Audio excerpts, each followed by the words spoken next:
Aloha all, and welcome to my next Let's Play. I'm Paper Mario Guy, and this is episode number 1 of Let's Play Mega Man X2. So, if you haven't been following me as of late, I recently did on my channel Mega Man X1, which was a giant improvement over my original project of that game. So I guess technically that was a replay, but we're not really going to talk about that too much.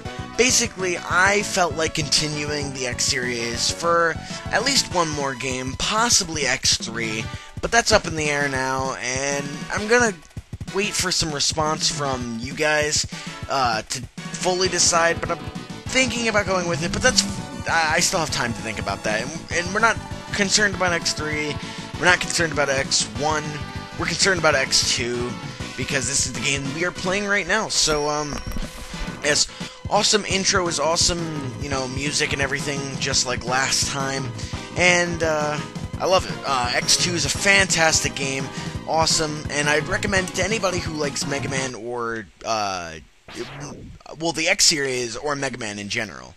But just like last time, let's, you know, mess around with the controls real quick, get it to the way that I want it to, and let's just start up a new game. Now, the thing about X2 that you may want to know is that X2 shows the signs that the X series is going not downhill. I would not say downhill at all, because this, like I said, is still a great game. But it's getting a little bit deeper into the story. There's a little bit more emphasis on plotline and stuff this time around, I think at least. And that's not necessarily a bad thing. My opinions on the X series story and everything is that, you know, it's not fantastic, it's not like, you know, amazing or great or anything, but I admittedly like it. I thought it was, you know, a cool little addition to this series, because the thing about a lot of Nintendo games, or a lot of the games released on Nintendo platformers, is they're not necessarily very plot heavy, and they don't really, you know, go for plot at all. And the X series, even though it's more of just like a Capcom thing, more than a Nintendo thing, they stretched into, you know, bigger territory than just, you know, hey, let's jump around and, you know, shoot things or collect stars. Not to say that that's a bad mind frame to have, because it definitely works, but anyway, right here we have another trend that X2 starts, and that is the trend of ridiculously gigantic, big mechanical monsters as the first stage bosses that are complete and total pushovers in every sense of the word. It's something that happens in a few of the games. This is their leader. His name is Mega Man X. Those who underestimated him are now nothing but scrap. We won't make the same mistake. He is powerful, but he is blind to what is happening around him. Our Mavericks will keep him busy until we are ready. Yes, how is the plan proceeding? Collection is proceeding as scheduled. However, we are having a problem with the control chip. We have little time. We must finish construction on schedule. We must hurry.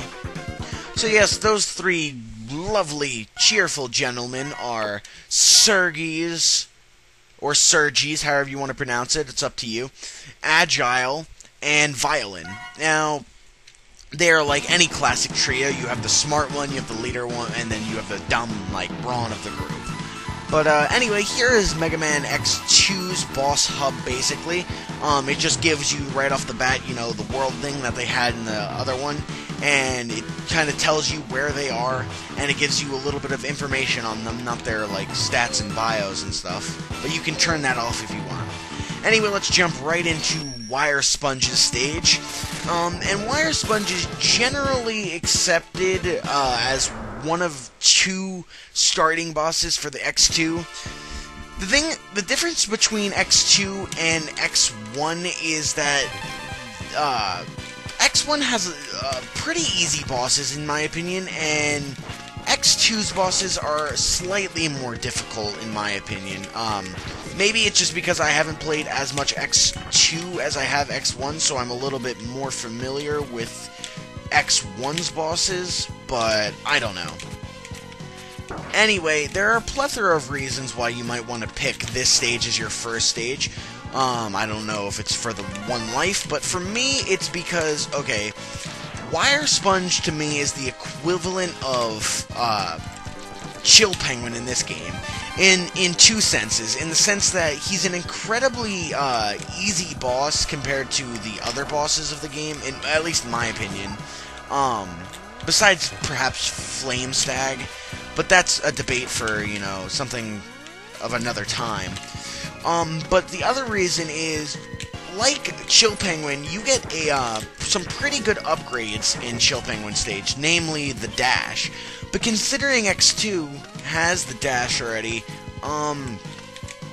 there's no real, you know, reason, you know, there's no upgrade in this level. But there are two, weapon upgrades, or not weapon upgrades, items that you can get, namely a heart tank and a sub tank. And there's no hurt in getting those two, and they're both very easy to get, and I recommend getting them. So that's why I would recommend taking on Wire Sponge first. He's just a great candidate. He's not very hard. His level's full of goodies that will definitely help you kickstart your run of X2. And, I don't know. I always found him to be a nice first boss. The other first boss I would say, that is generally used as a first boss, would probably be, Gator, who we'll actually be taking on next. But, like I said, that's for, you know, a different time and place. Now, things you might want to know about, this guy right here, Wire Sponge, is that he basically has three main attacks. He has this little thing where he sprouts these, guys at you. He'll try to bump into you, and he'll also, charge up. He'll become bright red, with, like, I guess, Fury or something like that. I don't know. I don't know exactly why he gets bright red, but he does, and you'll see it right now. And he charges up this electrical shot, and it can be pretty devastating if you get hit by it.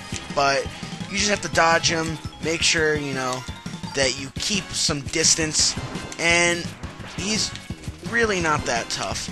And I beat him first try, so there we go. Booyakasha!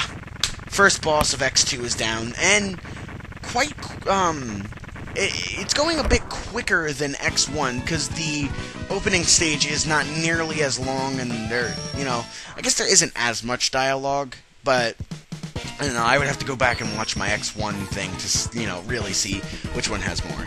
But just like in the last game, it shows you what you get, and this time we get Strike Chain, and that's always fantastic. And again, with the saving, stuff like that. So, I think that's a good way to start off, a heart tank, a sub tank, and a weapon energy.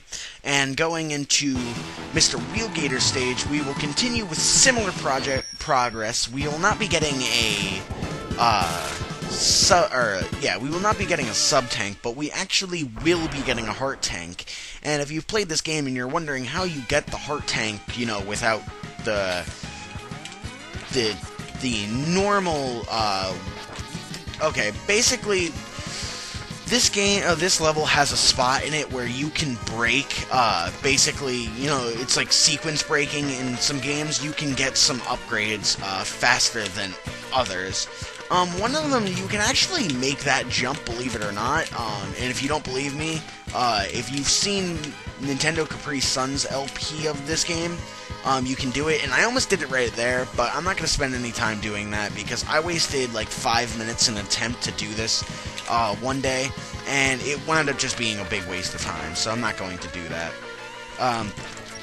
But anyway, I think those guys are kind of like Sniper Joes, or whatever they're called in the X series, but they're not very difficult, and you can actually take their shields off, and that makes them especially big pushovers.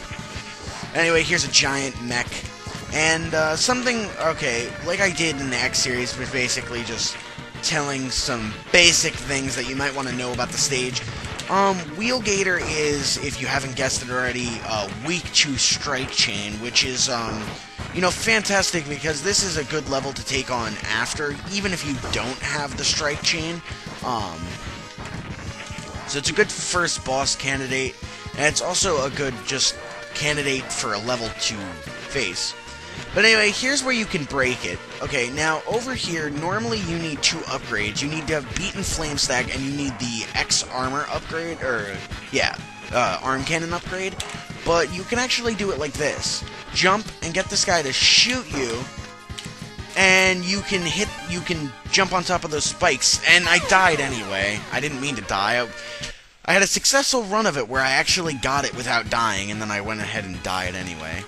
But if you do happen to mess up with doing that, you respawn right here, so it's all good. And you can just progress like normal.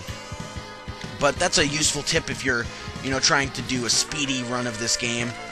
Speedy 100% run of this game, at least. But either way,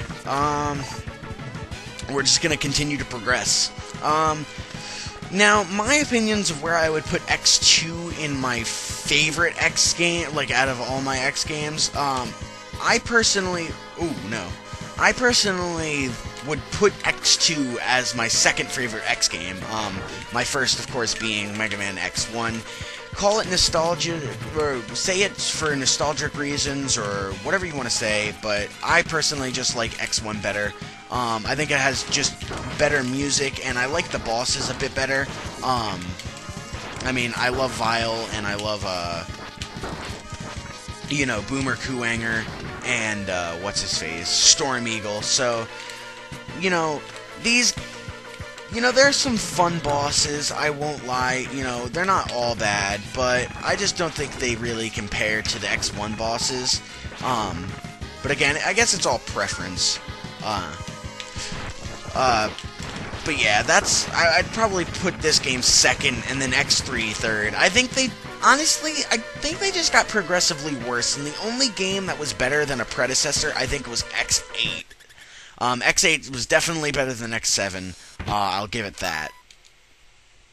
But here we have Wheel Gator stage. He is a pretty tough cookie if you don't know how to handle him. I feel like I generally have a good strategy against him. But you really don't want to stay in the oil, because it hurts. And he can jump up and bite you and really hurt you. So, yeah, watch out for that. I like to jump across, because I think it lures him out when you hit the like the little oil stuff. So it's a good way to lure him out, and then you just have to continuously jump. See, he almost got me, but I was able to get away. Now, Wheel Gator is probably my least favorite boss to face, or my second least favorite boss to face in this game.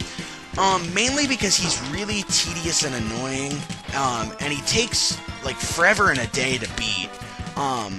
He's not very difficult, but he has that thing about him. He's, you know, he just takes really long. But with Strike Chain, it definitely makes him go a little bit quicker, and just for, you know, safety, because I don't want to die to him. I'm gonna use my whatever I have in my sub-tank, and I don't want to get hit by that, so let's run. And just keep on scaling the wall. See, I think we have 2 more hits. If we can get this in 45 seconds, that'd be swell. I might cut my audio out at the end. If my audio cuts out, it's probably because I'm, speeding up the volume. Oh, wait, no, there we go, we got him. You saw one of his attacks. He does another attack where he, like, shoots these wheels off of his shoulders or something like that. It's kind of weird, but if you hit him with a Strike Chain and do what I did, you can take care of him and don't have to worry about his diverse set of maneuvers. But alas, we have defeated yet another boss master, 2 in the first video, pretty good. But I am Paper Mario Guy of the KoopaNinjaBros, and I'll see y'all next time.